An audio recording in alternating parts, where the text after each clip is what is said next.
gosh, thank you so much. It's loading right now. So I'm going to email you a written copy of the run-up show, just so you have it in writing. And Okay. I've also emailed you just some forms that So be going on in one, two, three. fill out. Okay, hello. Welcome everybody. My name is Citlalli. We're with the Bronx River Alliance, and today we have Journey and um, Jawan. Jawan, yeah, that's it. Jawan. You got it. And, okay, perfect. If you would like to introduce yourself, Journey. Yes. Hey, everyone. Welcome back for another wonderful week. Thank you guys for joining us. My name is Journei Bimwala. I am a clinical herbalist. I'm also co-chair of the Foodway. I'm a member of Friends of Concrete Plant Park. So, so it's a pleasure to be here. And I'm excited about what we are going to be talking about today. So, yeah.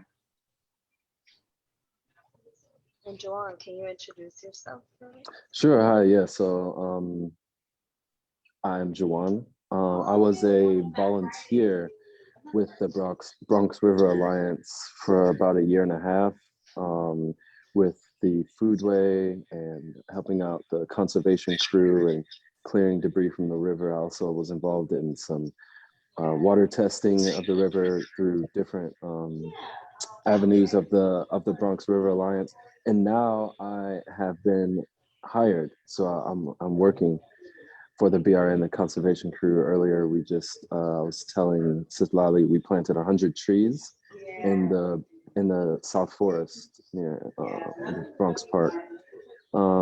So yeah, I'm here to speak on a plant that has manifested itself in my life recently.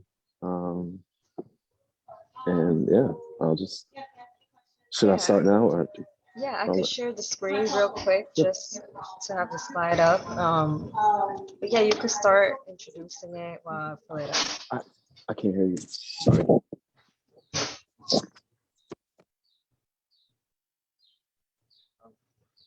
All right. Well, he'll be back. We lost him, but he'll be right back. So. Yes, we'll be right back.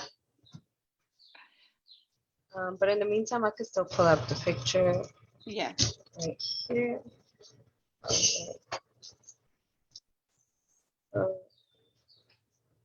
here is the picture. It's a really interesting plant, just the visual, right? Like even not knowing anything about this particular plant, just looking at it, I really like the shape and that little tiny bright color in the middle. Hey, you back. Awesome. Sorry, yeah, I don't know what happened. I guess I can't take my earbud out or it will throw me off. Yeah, no, it's all good. Yeah, if you would like to go ahead and share a little bit about the plant, just getting it out there, the scientific name is Pilea peppermioides. I hope I'm pronouncing it right, but it's a Chinese money plant. Yeah, so I actually didn't know how to pronounce it either when I looked it up. So maybe I'll start about how this plant came into my life. I was walking down the street in my neighborhood, and through the window of one of the first story apartments, I saw this amazing plant. And I was just like, wow, that plant looks so cool. And I just, kind of stopped and was looking at it. And I actually saw the people who lived in the apartment, kind of walking around. And I thought about knocking to ask, like, hey, this plant is really cool. What is it? But I didn't want to creep them out. And then I saw them later at the grocery store. And I thought about asking, like, hey, I know this is going to sound crazy, but I was looking through your window earlier and I saw this really amazing plant. Can you tell me the name of it? But yeah, that idea was even more creepy than the first.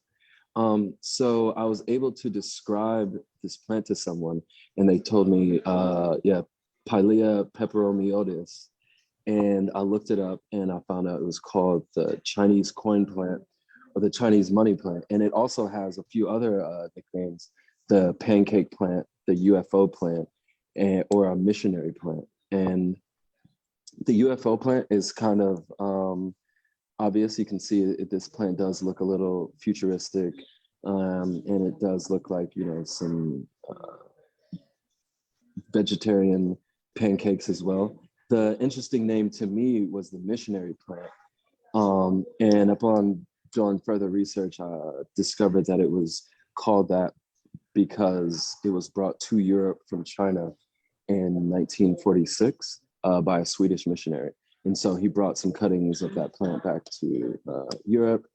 And so it started becoming known in some small circles, I imagine, as the missionary plant. But yeah, so this plant originates in southern China. The southern provinces, I believe, was like Yuan or some other provinces that I won't try to pronounce. And they're typically found in forests growing on like damp, shaded rocks in those types of areas.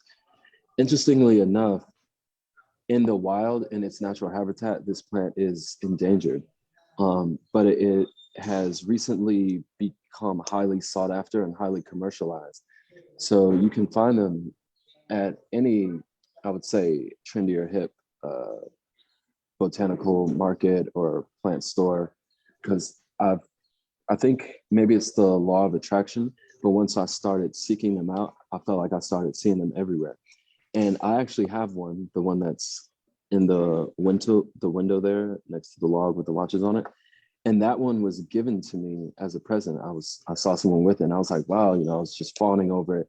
It's like, oh, you know, I've been seeing this plant. It's so like so cool. I love it, blah, blah, blah. And they're like, here, you know what, just take it. So why is it called the Chinese money plant is one thing I was curious about. So legend has it, if you take a coin and plant it in the soil, that all of a sudden spontaneous wealth is just gonna just come to you. I've not yet done that because I feel like, you know, I don't deserve it at this point. I don't deserve spontaneous wealth. I still need to, you know, work and earn my money so I can appreciate it.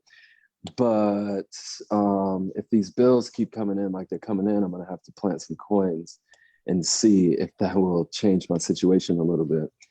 Now, I also was looking up benefits of this plant, like how outside of it just looking like a cool plant, are there any health benefits, or can this be consumed? And this plant is good for, purifying air. It removes, or it takes in and cleans chemicals that are in the air from, you know, household products, be it like hairsprays, cleaning products, even like fabric softeners when you wash clothes. Like any household product releases microscopic chemicals, and this plant helps to like keep that air pure.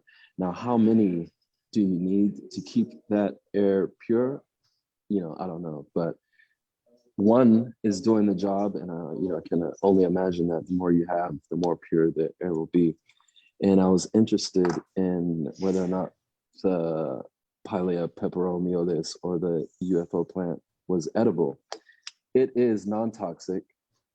So I guess if it's non-toxic, then yeah, it is edible. And so honestly, I tasted a little bit, and it doesn't taste that great. It tastes like the green part of like a wild onion, which I guess, you know, in desperate times, if you're around one of these plants, you can eat it for some sustenance to hold you over until you can get to the next meal. These are popular not only because they look cool, but they're also low maintenance. So as long as you keep the soil moist in a well-draining pot, and out of direct sunlight, because the leaves are susceptible to heat and can be damaged by direct sunlight. And their susceptibility to heat allows them to thrive in the winter. So in, you know, cool or colder climates, they don't really die, and they actually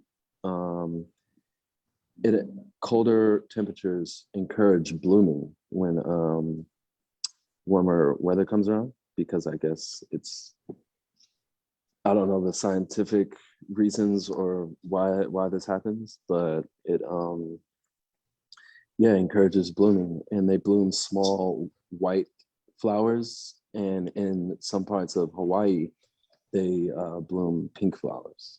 um, and Journey, you were speaking of the little white spots in the middle. I'm not sure what that is, and I've noticed that not all of them have that. I've seen some that just have a green bed or a green face, but some of them do have a little white spot. And so I want to do some more research on that to make sure it's not anything I'm doing to cause any damage or harm to the plant.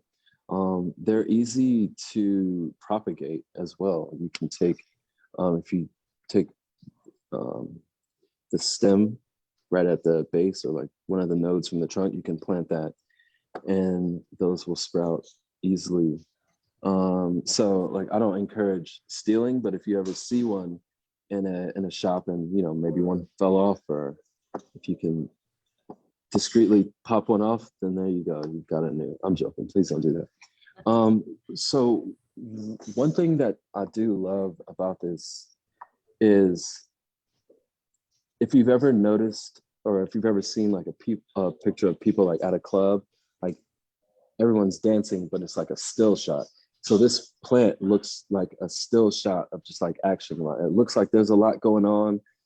You know, it's just like everyone's just like frozen in place and like they're all over the place. And it's like some are drooping or some like got their hands in the air. And so it just looks, you know, just like a fun plant that you just like want to be around. The more they grow, the more they tend to droop. So I like, you know, the height that I have now. So, you know, I'm not sure how I've only ever seen them in real life at sort of, I don't know if you can see, maybe like half a foot tall. So if my green thumb is as green as I hope, we'll see, you know, what the future holds.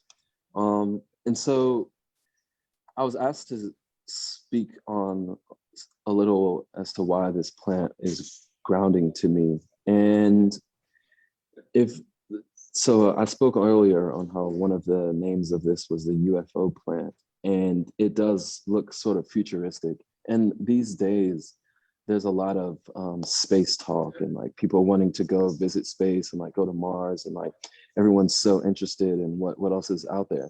But I like this plant because it reminds me that there's still a lot left to explore here. Like, yeah, it's fine to, you know, want to like branch out, but for me personally, there's still a lot of stuff on Earth that I would like to explore, and a lot of species that I would like to, you know, discover and witness firsthand. So having this plant reminds me that I don't need to always um, look beyond the horizon, because I might miss, you know, some things that are just like within my immediate area. And I think that's all I really had to say about the Pilea peperomioides.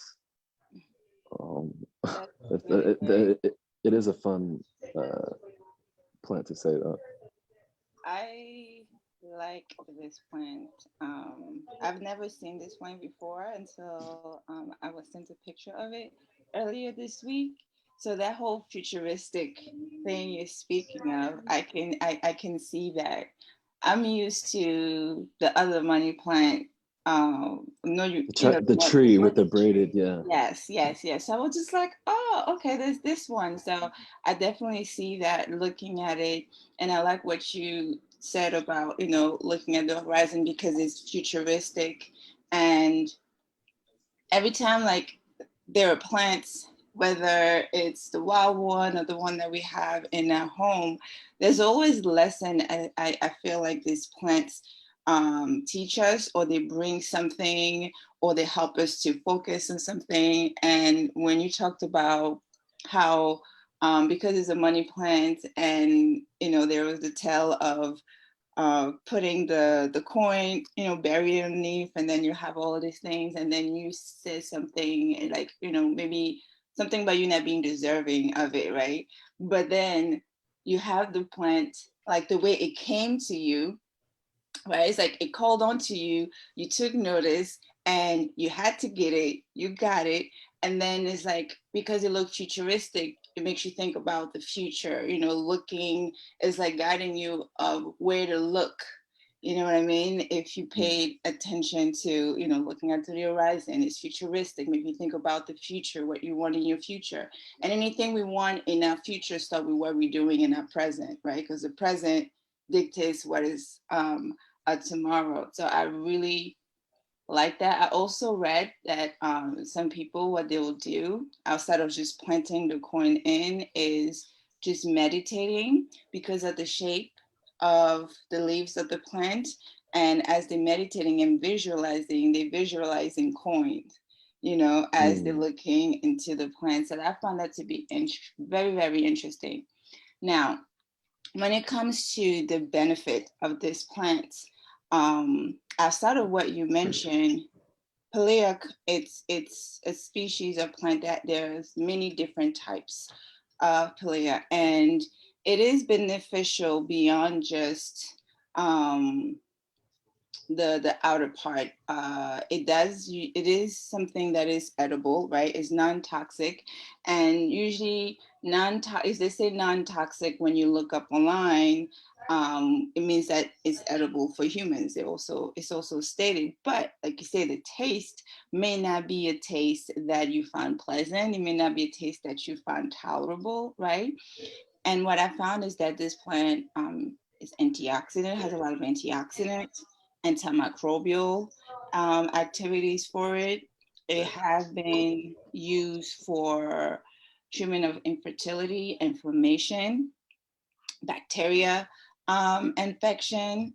In Guatemala and in Jamaica too, they do use Pilea, not necessarily this specific one, but within this plant species for sores and bruises, for urinary tract infections and things like that. So I was just like, oh, cool, you know, because I thought it was just going to be just a plant that has more of the every beneficial, but not something that you actually take internally. But you know, finding that it has a lot of uses in the Caribbean, I was just like, okay, interesting, interesting. So I really like that because this one plant led to its brothers and sisters because they're all from the same family and everyone has something special they bring about and they offer. The fact that this one cleans the air and air toxicity in the home is big.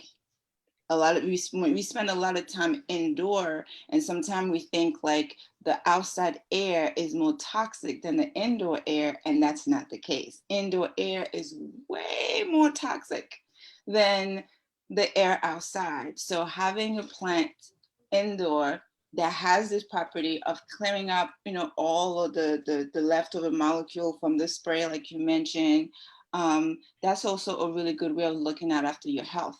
You know, you're spraying all kinds of stuff in your house. You know, you have a couple of those plants strategically put in around, you know, is going to improve the air quality of your home, especially if you already have sensitivity, whether it's allergies, asthma, those types of things. I really, really like that more than anything. Just to have a plant, when you look at it, it brings you back into focus in the sense because it's so futuristic. It's like, oh yes, you know. So I love it. It looks Yeah, amazing. I also wanted to add that like I appreciated that you included the history and also like the fact that like the use of the coin in it, planting it, but the fact that you decided, hey, like I don't want to put the coin just yet. You know, I think that's a really good move. Like it says a lot about your character, and it also just says that like you weren't necessarily seeking out to um like buy it on your own. You know, it was gifted to you. So like not only were you like in search of it and like wanting to know more about it, but it came to you in some way. Just like money also comes and goes like in different ways, and you Right. also in a way like took um you made your own decision and like whether you wanted to plan it the coin or not.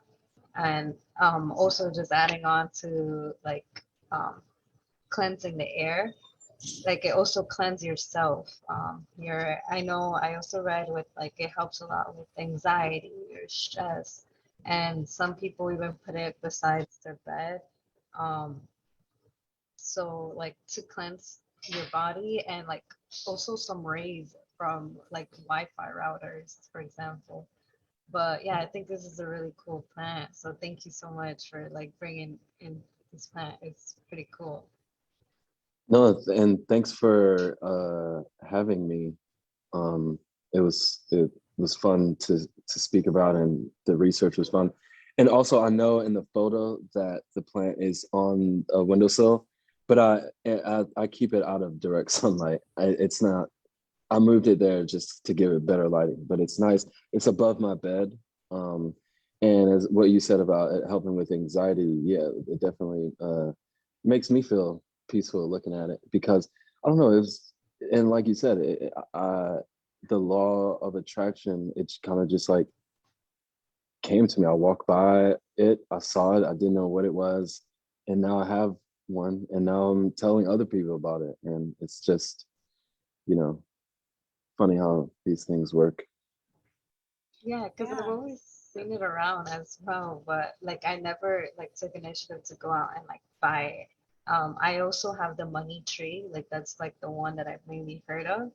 And I've also heard a lot about like it attracting money and attracting like prosperity, not just wealth, like money, physical money, but wealth and prosperity in other ways, whether it's like relationships with others and with yourself, with your mental health, etc. It's pretty cool. Listen, I'm definitely gonna get me one of like this specific plant. Like I really, really, really, really, really like it. It looks like a really great companion to have because sometimes I have my down moments and things like that, and sometimes I can't always get out of the house because I'm so down. I can't, but I like to have plants around that But I can just sit around and look at that plant, and it helps to uplift my mood just by being around it and looking at it, because when I look at it, it's like I I can go into a different realm. I can escape for a little bit. You know what I mean? So mm, I like plants that give off that feeling, and I get that just by looking at it. So that's definitely a plant I'm gonna have to get. Yeah, same. Like it looks pretty cool too. Like really cool. Like it's unique compared to other plants I've seen. So Oh, but let me ask you this, mhm. because I do like plants, but I am a person. I like to get plants that are not too demanding in terms of care, because I'm not that great at keeping up with care. So um is it a plant like, if let's say if you forget to water it every now and then, does it start to die off, or is it pretty resilient? So in my experience thus far, it's been pretty resilient. I've repotted it once. So since I've had it, it was a little smaller when I got it. And I did accidentally let the soil get dry. And I noticed that the leaves started to furl in a little bit, right? But as soon as I watered it and gave it, what it needs, it, spread out. And there's a lot of new growth in there. I don't know if you're able to see from the photo that I sent, which is the large one on the right. Yeah. So if you kind of look in there, there's some new growth that does appear in there. Um, and yeah, so I try to keep the soil generally moist, and they do love a nice shower. I would say maybe once a month. One of my friends, I saw her, she puts all her plants in the shower and just turns it on. And that just is amazing to me. She puts them in the shower, lets it run for about 15 minutes, and lets the water drain, and boom, there you go. And so that's probably what I'll do. Well, actually, they were on my windowsill, so I feel like they kind of absorb some of the moisture.